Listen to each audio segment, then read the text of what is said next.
دنیاوی اثرات ہیں،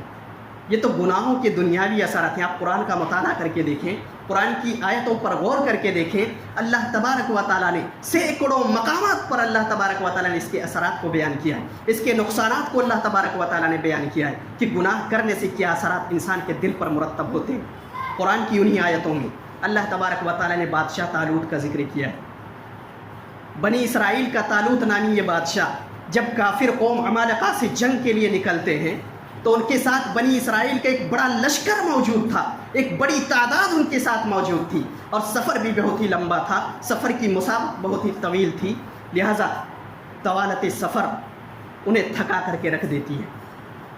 سفر کی مسافت کی وجہ سے وہ تھک جاتے ہیں، ان کی کمر توڑ کر کے رکھ دیتی ہے، پیاس کی شدت انہیں ستانے لگتی ہے، پیاس کی شدت انہیں بے حال کرنے لگتی ہے۔ ایسے وقت میں ایسا وقت تھا کہ بادشاہ طالوت کھڑے ہو کر کے لوگوں میں یہ اعلان کرتے ہیں کہ لوگوں، راستے میں ایک نہر آنے والی ہے، جس راستے پر ہم چل رہے ہیں اس راستے میں ایک نہر آنے والی ہے، لیکن اللہ تبارک و تعالیٰ تمہیں اس نہر کے ذریعہ سے آزمانے والا ہے۔ یہ بات ہمیشہ یاد رکھنا کہ اس نہر کے ذریعہ سے اللہ تمہیں آزمانے والا ہے، اور آج اللہ آزمائے گا کہ تم کتنے پکے مطیع اور فرما بردار ہو اللہ تبارک و تعالیٰ کی۔ اللہ تبارک و تعالیٰ نے اس کا نقشہ کھینچا ہے قرآن کے اندر، ان اللہ مبتلیکم بنہر فمن شرب منہ فلیس منی، کہ اللہ تبارک و تعالیٰ تمہیں اس نہر کے ذریعہ سے آزمانے والا ہے، فمن شرب فلیس منی۔ طالوت یہ اعلان کرتے ہیں کہ جو شخص بھی اس نہر کا پانی پی لے گا فلیس منی، وہ ہم میں سے نہیں ہوگا، وہ میرے ساتھیوں میں سے نہیں ہوگا، ومن لم یطعمہ منی، اور جو شخص اس کا پانی نہیں پیے گا فإنہ منی، وہ مجھ میں سے ہوگا، میرے ساتھیوں میں سے ہوگا، الا من اغترف غرفۃ بیدہ، مگر جو شخص چلو بھر پی لے یا لپ بھر پانی پی لے تو اس کے لیے کوئی حرج نہیں، اس کے لیے کوئی گناہ نہیں۔ پتہ یہ چلا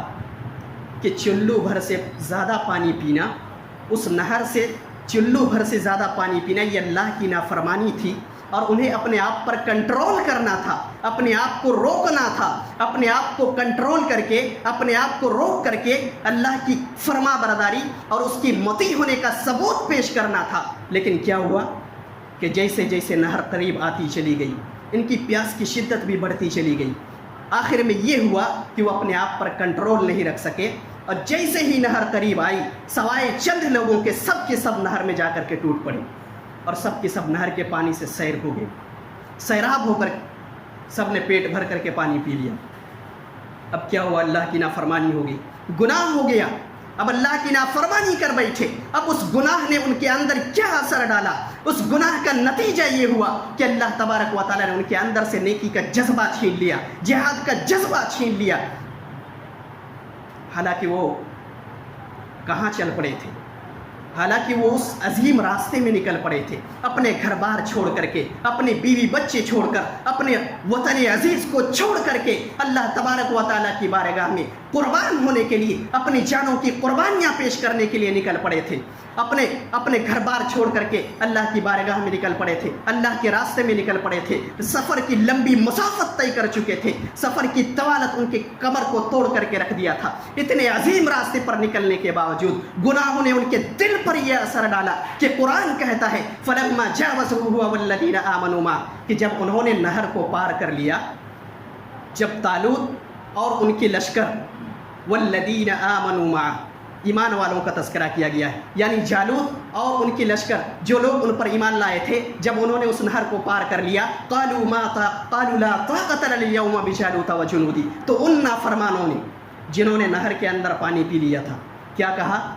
قالوا لا طاقت لنا اليوم بجالوت وجنودی، کہا کہ طالوت، ہم کافر بادشاہ جالوت سے اور اس کی قوم سے مقابلہ کرنے کی طاقت نہیں رکھتے، ہمارے اندر طاقت نہیں ہے۔ کس نے کیا یہ سب؟ گناہ کی وجہ سے ہوا، اللہ کی نافرمانی کی وجہ سے اللہ نے اس کے دل سے نیکی کا جذبہ چھین لیا، جہاد جیسی عظیم نیکی کا جذبہ اللہ تبارک و تعالیٰ نے اس کے دل سے چھین لیا، اور انہوں نے یہ صاف انکار کر دیا کہ ہم جالوت اور اس کے لشکر سے مقابلے کی طاقت نہیں رکھتے۔ تو گناہوں نے یہ نتیجہ کیا، یہ گناہوں کی وجہ سے یہ سارا نتیجہ ہوا، حالانکہ وہ اتنے عظیم راستے پر نکل پڑے تھے۔